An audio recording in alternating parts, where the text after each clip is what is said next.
What's going on, everyone? Stay warm out there. Yeah, it's getting like that. So, we have a video here by RGT reading an interview, apparently, I think from Games Radar. He said that Microsoft is revealing, or the Xbox division, that more games are coming to the Switch too. And that's what I've been trying to tell people. Of course, they're going to be doing that.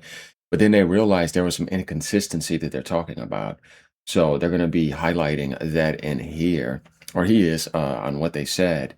And here's my thing. It's like when you're a good publisher, you have to realize where the most profit is at all times and how you need to make sure that's ready and you don't miss those windows. Just like EA didn't miss the windows at launch, Rockstar's not going to miss the windows. Everybody, like this year, more than ever, you're going to see more ports coming over there or more games because also people didn't get the dev kits last year ahead of time, but that was stated actually at the end of the year that that's no longer a problem anymore. Everybody has access to everything.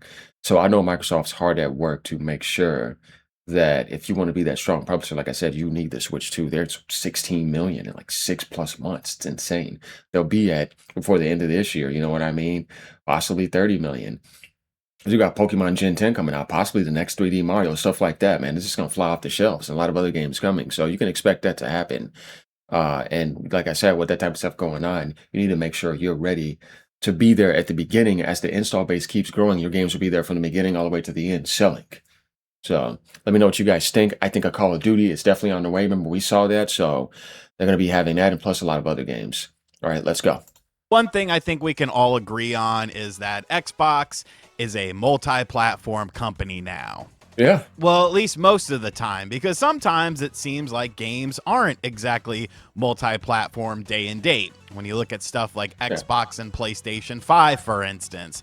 During the last Xbox Developer Direct, which I made a full video on, make sure you guys go check that out, I talked about how Forza Horizon 6, which...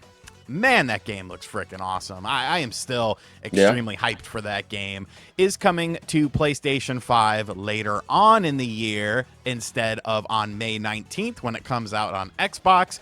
But when it comes to Fable, it seems like that's going to be day and date, both Xbox, PlayStation 5. But then you really start to think about it, and there's another outlier in this whole situation, and that is Nintendo Switch 2. Because Nintendo has been getting Xbox games. I mean, you could go back to Pentiment and Grounded coming to the Nintendo Switch. And, of course, with the Nintendo Switch 2, we've had games like Tony Hawk 3 and 4 come out day and date. Great version of the game on the Switch 2, at least in my opinion. And then, of course, we have Indiana Jones coming out sometime in the spring. And supposedly Starfield, and there's going to be other games too. Call of Duty is coming. That's what I mean. Like Microsoft knows that. They're like, oh no, we're not missing that opportunity. Definitely when you see other publishers say that you can't be doing that this time, that's not going to be possible. What is causing this? Why does it seem like some games are day and date? Some games aren't really day and date. They come out later on another platform. And why do some games seem to not come out on the Nintendo Switch anytime relative to when the original game releases? Well, we kind of have an answer to it now. I kind of wanted to talk about this because I found this interview to be pretty interesting. I don't feel very well today. A massive snowstorm is coming too, so I mean that's going to be fun. But I do want to go over this information with you guys because I do feel like it is relevant to what is happening in the current world of video games. So this information is stemming from a interview that just went up over on Games Radar, and Xbox Game Studios head Craig Duncan was the one fielding the questions. And one of the questions that was asked was, well, why do some games come out on day one on PlayStation 5 and Xbox and Nintendo Switch 2? Some games take longer for one system or another, but then they also come out on PC. Like, is it sort of a thing that you're trying to still get people to be interested in the Xbox platform, or is there something more to it? And he had to say the following. And this is a lot of information that he gave. It kind of goes in a roundabout way, but I'm going to read it all, and then we will kind of go over how I feel about it at the end. So he goes on to say the following. There's always development realities about when projects start, how big a team is, and what plans we have at the start of the development. Like you said, when a strategy changes, maybe you've got a plan that exists with the game, and maybe you can adopt that, and maybe you can't. So that's why. And to be clear, this is totally fair feedback. Sometimes we are inconsistent. You may see games. Yeah, for sure. But this is what I mean when I was talking about at the beginning of the video. You have to make sure that it's not a problem anymore because that's just going to be your strongest suit. You have to be an excellent publisher. Like I was talking with people in the comments earlier on my last video saying that I think that the reason why Forza Horizon is delayed on PlayStation is because they want to make sure the Pro version is optimized right and the port is okay and everything is running very well. And they have been doing a good job with their ports. And I think they're trying to do that with everything. And there's nothing wrong with that if that's the case, because make sure it is correct. And that's a game you can do that on without having to delay the window for your Xbox version and the PC version. It's been proven by coming out 3.5 years later and still selling 5 million and having the right amount of sales, where this game could get that without needing to be on sale. Because it's still within the same year, you know what I mean? So that type of stuff is important, and being able to capitalize when it comes to timing and execution, which is what made Nintendo beat Sega a lot of times, and everybody else, their timing and execution is insane. That's an important thing in the gaming industry. So Microsoft definitely needs to be more consistent, and that's always been a problem. I mean, we talk about stepping on rakes, right? Like not being able to do anything consistent. It's like, yeah, that's a huge problem with that company, and just missing things and not realizing it. Games in one place, some games in multiple places. Yeah. Just know that we are going to work on that, and we're going to try and be more consistent with what we do. Okay. That was kind of the first part of what he said, and I mean, it does make sense. Like, I think it is a fair assessment. When you look at the Xbox brand and when it comes to their software, we're getting to a point very rapidly, mind you, to where people expect these games to, at the very least, come out on the PlayStation 5 like day and date. Like, Yeah. that's the culture that Xbox has created. You could sit there and say, this, that, or the other when it comes to how, what does that mean for buying Xbox hardware and stuff like that? But that's kind of a story for another day. But then when you involve the Nintendo Switch 2 in the equation, like, it seems like there are like more games that aren't announced for the Switch 2 than are. But then you have stuff like Tony Hawk 3 and 4, which was an Xbox game. It's an Activision game. So that came out on day one. You have games like Indiana Jones that are coming out on the Switch 2, which I think is going to be a very interesting litmus test, to see how a game like realistically speaking, Indiana Jones and Resident Evil 9 are like the two games that can really define what the Switch 2 is capable of. Yeah. Like, if those are awesome ports or even just really, really good ports, like, I think that says a lot about the hardware. But obviously, it's very strange to see these Xbox presentations happen, and then a lot of the times you don't see Switch 2 stuff attached to it. Yeah, and that was because of the dev kit stuff. And now after that, it's going to be because maybe they're going to take their extra time. Just like with Forza and everything, they just don't want to be seen as, oh, we just put that on there just to make some money real quick. No. I think they are going to take a different approach, even if it means waiting a little bit after. Nintendo fans are okay because they don't really need to wait for something like that. They have plenty of other stuff from Nintendo all the time. If you're only in that ecosystem, they'll be fine. There's plenty of games on there, and there always will be. But here's the thing, like when you see Indiana Jones being announced and stuff like that, that's when you realize that, oh, and it's like, why would you need to anyway? Cyberpunk was there. Chronos the New Dawn was there. Capcom announced Resident Evil Requiem. You know what I mean? You start seeing other games that were already running on there that you're like, I didn't think that would be possible. It's like, yeah, but if you look at the technology, it is. It's just because, like I said in my previous videos before, and when I was covering NVIDIA stuff, even last year before they started going more insane this year, that the jump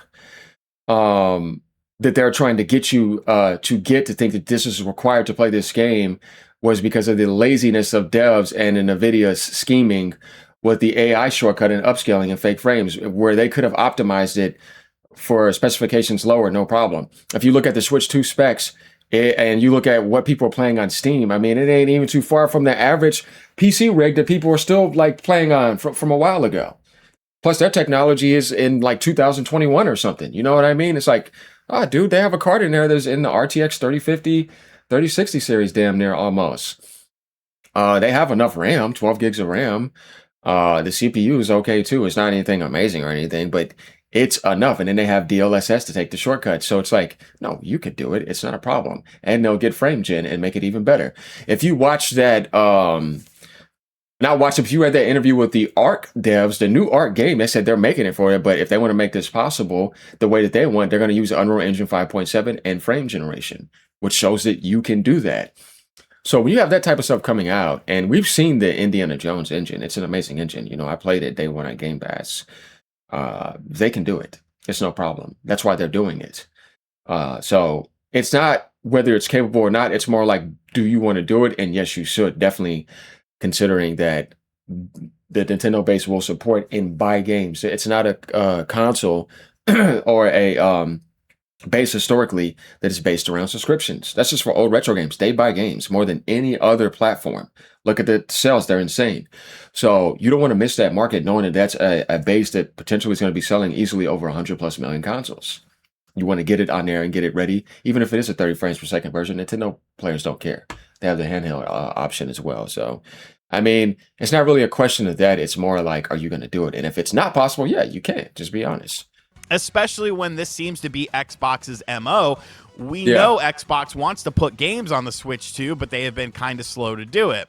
Yeah. He also said the following as well. So that may lead to a bit of optionality, which is to say, if we're only in a position to release a game on a platform and not have it show up really well, then I think we wouldn't do that. That's what I was saying. Have a conversation internally and go, hey, unless we could do it really well and do the right thing by those players, then that's what you get into conversations of, well, maybe we can ship it afterwards. Yeah. Because teams are not a set size. We only have a certain amount of, ultimately, it all comes, yes, we only have a certain amount of, and then it says ultimately. That's not just me messing it up. It all comes down to resource. Not everything is limitless. So we just want to do the best job by each platform, by each game. So in that world, sometimes we'll maintain optionality. Some games we might go PC first, other games we might go console first. Grounded 2 is a really good example of this, which we launched into Game Preview, Steam, and PC initially. So like, you see what he just said? And actually, I respect that. That's actually good. No, release it when it's done. Because people would rather have a released product than having to wait on a launch that they get and they paid money for and have to wait on updates and they're sitting there waiting anyways. Yeah, just finish it first then. Even if it has to take a little bit longer. I don't have a problem with that at all. That's actually an intelligent statement. That's a good mindset to have. It's the same by Miyamoto. Where it's like, a delayed game could eventually be good, but a rush game could be ruined forever.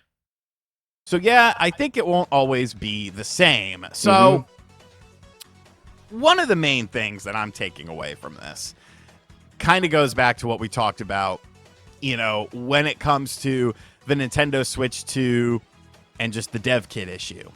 Yeah. For whatever reason, Nintendo has been weird about dev kits with certain developers. And I don't know why that is. It does seem like that is getting better.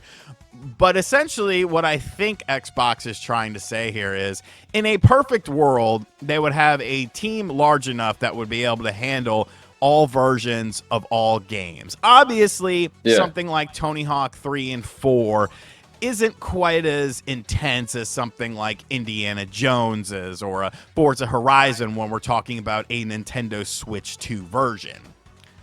So things like that, you know, would be easier to bring over, whereas other games are going to be more challenging because of either restrictions or dev kits or just having the manpower, you know, to be able to make all of these different versions of games.